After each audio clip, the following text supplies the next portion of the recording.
An important thing for a business owner to realize when selling their business is that there are different types of buyers that may have an interest in acquiring the business.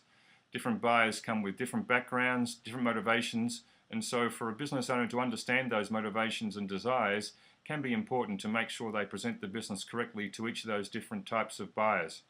For example, the buyer may be interested in buying the business, owning and operating it, and building a lifestyle around the business. They've either worked in corporate America and no longer wish to be accountable to anybody. They just want to run their business and make their own decisions and be comfortable with the lifestyle they can create around the business.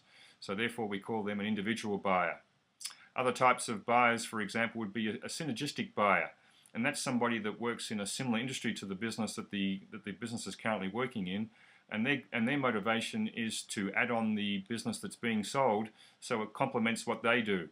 And again, we call them a synergistic buyer. A different type of buyer could be somebody that wants to take out a competitor, and we call those an industry buyer.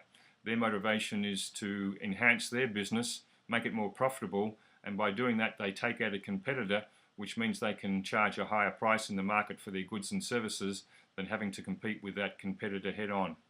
So there's different types of buyers, different motivations, and if a business owner recognizes that, they present the business to these different types of buyers in the right format so that they're answering the questions and providing information that allows these business buyers to make the decision that they wish to make. Another type of buyer is a financial or investment buyer, and their motivation in buying the business is purely to get a return on their investment.